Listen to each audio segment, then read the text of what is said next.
Ashley, every time I think about where these remains were found, I'm like, that should have been the first place to look because Chad Daybell was a gravedigger. I would dig up his big old backyard. Yeah, and you know what they did, and something that I think really stood out for those who knew his history was the way that those children were buried. Tylee's remains were dismembered and burned and scattered in the pet cemetery, but JJ's remains were buried in a very specific way. He was next to the pond, and he was he wrapped in garbage bags under wood paneling, and on top of the wood paneling, several large flat rocks. It looked as though somebody really knew what they were doing. And not to be awful about this, but when a body decomposes, it loses its size and shape, and therefore the earth above it may become depressed. And so those panels and those rocks would ensure that would not happen. Fascinating. So we dug into this background of Chad Daybell's, and it turns out it was quite a family affair. Back in the 90s, when Chad and his brothers were going to Brigham Young University, they needed to raise money for tuition. So they were digging graves. And they were digging graves in the cemetery, the city cemetery where they lived in Springville, Utah. And it wasn't just Chad. It turns out that Chad, the oldest of the brothers, had two younger brothers who were also working as gravediggers to help to pay for their college as well, Paul Daybell and Matt Daybell. And their mom even said that the fourth boy, a boy named Brad Daybell, at the time was only 15 years old, she said next year he's probably going to be working there because they've already called and they want him to work there. He also has a little sister named Becky, no word that she ever worked there. But we learned all of this because they did a feature article for the Deseret News back in 1992. And there's a quote from Chad from 1992 that's sort of fascinating when you think about him as a kid who's trying to save for college and is digging graves. He says, I would consider digging graves my first real job. I liked the exercise and flexible hours. It lets your body work while your mind rests from school. Well, eventually, Vinny's school would end and he would graduate with a journalism degree. But he went right back to the graveyard. Not only was he working for the city, doing some, park maintenance and the grave digging, he became the sexton. The sexton is actually the person who looks after the cemetery, makes sure that the grounds are all appropriate and maintained, and then also, of course, digs the graves. And he did another feature article with the Deseret News. Now, this was 2001, and he said a couple of choice things that really stand out now. Look at this quote. Boy, is it ominous when you think now what a pickle he's in. Sad times are always when you have to bury babies. That's always a poignant moment. Thinking in retrospect, I bet he wished that he hadn't said that because at this point, a lot of people think he buried Tylee and JJ. He's not charged with murder. We should keep that in mind. But I do want you to see the photo that accompanied that article. I think it speaks volumes. Just take this in, look carefully at the details. Can you see it? Can you see the book that he's reading as he kicks back against a tombstone with a shovel at the cemetery where he worked? 1 Foot in the Grave, authored by one Chad Daybell. Yeah, again, I kind of think that if he could see this from his cell, he'd be wishing he didn't do that feature for the Deseret News back in 2001. Maybe he might even think, I wish I didn't write that book. Not. But I will say this, if he is charged with murder, the state of Utah does have the death penalty. So it would be extremely odd that he had written a book called 1 Foot in the Grave and that he's a gravedigger to start with. He had a very long career, by the way, doing this. And he told the Deseret News back in 2001 why he chose being a sexton, why he chose digging graves, and why he chose to write this particular book about it, because it was based on a lot of real life things that happened in the cemetery while he was digging graves. And this is what he said. I mainly wrote the book to let people know what really happens in a cemetery. It's not necessarily gory. And then the newspaper reporter says he paused and continued, although there have been a few instances. And again, I read that from back in 2001, and all I could think of was whoever it was with the skill of grave digging who buried Tylee in pieces, charred and uncharred, that's gory. Whoever it was who buried JJ in garbage bags underneath rocks and panels, that's gory. Again, he's not charged with murder, but he is a gravedigger, and these are the things he said. So I really wanted to go back to the people who worked with him while he was a sexton, many times, by the way, he went left and came back and left, I think 5 different times. He worked for Springville in some capacity, mostly in the cemetery. By all accounts, Vinny, I got to tell you, people loved him. They thought he was just terrific. He had glowing reports, just as Tammy did. They both worked there. They had grown up there. Their families are there. So I spoke with his boss, a man by the name of Rod Allroyd, who is a Springville, Utah manager of administrative services. Rod Allroyd. And Rod knows the Daybell, well, Rod knows that, Chad Daybell certainly, and he also knows Tammy Daybell and her family because they're still there in Springville. And the things that he had to say were just so fascinating looking back at the time when he was Chad Daybell's boss. And certainly I'll tell you this, all he could say is that all of them, everybody who knew Chad could not have predicted that things would take the drastic turn that they did. Have a listen. Can you tell me a little bit about the Chad Daybell that you knew? Absolutely. And that's a great question. And I have been asked that many times before. I knew Chad personally. We were in the same neighborhood for a little bit, he and Tammy, with my family. And then as being in human resource in Springville City, Chad worked for us a number of times through like 25 years. Tammy actually worked for us too. So I not only knew Chad personally, but also as an employee for the city. So what was your reaction when you started to see the news break with the accusations that have been levied against him? You know what? It was shocking. I don't know anybody that knew Chad that would probably say anything different. You tried to give him the benefit of the doubt, and obviously a lot of the information that we received was coming from the news media. But it was shocking. That wasn't the Chad that left here 5 or 6 years ago as an employee for Springville City. So what happened between that time, I don't know. That's not the Chad that most of us in Springville knew. And you've remained close with his family. How are they processing all of this? You know what? I haven't talked to a family member about that. I've seen them, but that's something that I really haven't brought up as a discussion. I'm sure they are in shock and very disappointed. Chad has a lot of family members and relatives in our community.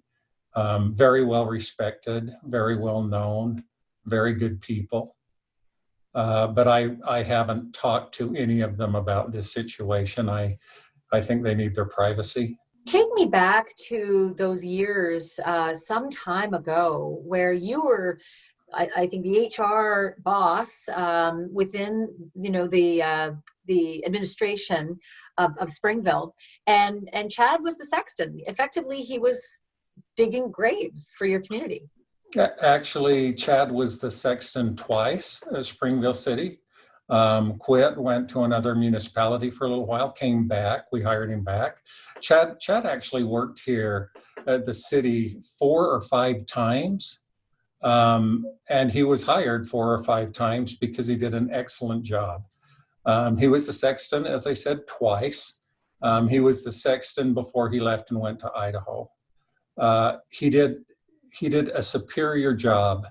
We have 2 cemeteries, and he did an excellent job in both of those. And to this day, they look very nice, and a lot of that is because of Chad Daybell. He had good work ethics. I've looked at information in files. There was nothing ever negative about him. Actually, most everything was positive. When the news broke, Rod, about the manner in which his wife's children were buried on his property, the intricacies of each of the ways that they were buried, what went through your mind? It's like, was this a great training ground for him? Obviously, in the business for Springville City, he knew everything about a burial, what should take place, how it should take place.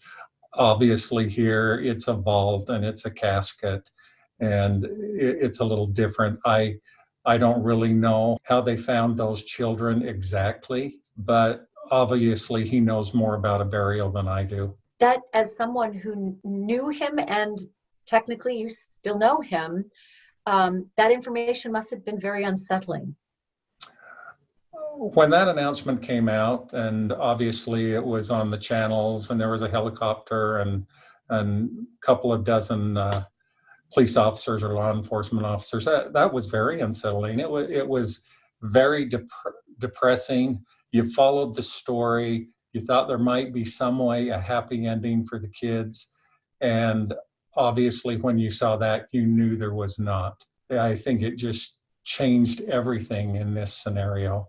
When Chad was getting into the business of being a sexton and digging graves as a college student, he made a comment to a local paper about how difficult it was for him digging graves for children. And I wondered how that sits with you.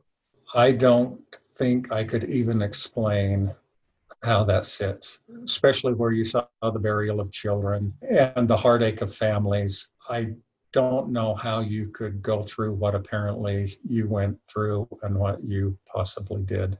For even people who didn't know him, that was the case. For people who knew him, that's that extra layer. And then for someone like you who not only knew him, but also knew that he had a profound history and resume in the art of how to bury people. Absolutely. It was a shock to our whole administration, to our whole building. We tried to talk him into staying at Springville City, and he wanted to pursue his career in writing, and that's basically why he left here. So whatever happened between, his time in Springville and then his time in Rexburg, the change happened in Rexburg. I would have to assume that, yes. At least there were no indications to us as administration, and knowing Chad very well, we didn't see any difference in his demeanor or his attitude or his personality, at least when he left here. Tammy once worked for Springville as well, and I know that you knew Tammy and lived in the same neighborhood. How did you process all of the information of her death? First, just learning she died, and then after that, learning all of the details since. I'll tell you, the people that I knew, and myself obviously included, we were shocked that when we heard that Tammy had passed away. I think we were more shocked when we heard that there was not an autopsy that was ordered. Idaho probably doesn't have the same rules that Utah does. And then I think we were also more shocked when a couple of weeks later, Chad was married. What went through your mind when you learned that last detail? That something wasn't right, that something probably wasn't clear. Now, if there would have been an autopsy performed, at least for my thinking, that probably would have settled my mind a little bit. But you had three interesting scenarios happening very quickly. It makes you think a little differently, I believe. The focus is on Tammy right now, I think, around our community. Chad's obviously incarcerated, and I think people just worry about Tammy and are very curious to find out exactly what happened with her. And depending on what that news is, that could be another very sad day. There's probably a madness in there and a disgusted feeling, but I think the main feeling is just real sad, especially when you think of Tammy and the two children. You're just going, what on earth happened with the Chad I knew 6 years ago? Because something definitely changed. What do you hope for as someone who's connected to this so integrally? What do you hope for as an ultimate outcome in this case? I think I'm like a lot of people. I hope that justice will be served, and it will be served quickly. I hope they get to court fast. I hope if Chad and Lori had anything to do with it, which it looks like they did, that they would come out and just say, this is what happened, and get this behind a lot of people who are upset by it, not only family, but a lot of people in the country. You don't take lives, and you definitely don't take children's lives. And our great thanks to Rod Oldroyd for sort of going back into that dark place. It's been very difficult for those who work with the city of Springville to think about what what has become of the person that they loved so much. And in fact, let me just give you a couple of the adjectives that were used to describe Chad Daybell before all of this. Self-starter, helpful, courteous, and exceptional. So something really changed to find ourselves looking at the person we're looking at now, who's sitting in a cell and possibly facing murder charges for those two children who were found in his yard. Speaking of that, it just begs to look at that picture again of him as a gravedigger in Springville. It's so odd to think that he was so comfortable with the Deseret News to pose for this photograph, again, with the shovel and the headstone, kicking back and reading a book called 1 Foot in the Grave, authored by one Chad Daybell. 1 foot in the grave. I'll say it again because I think it is a very profound thing in this country, in this great country of ours.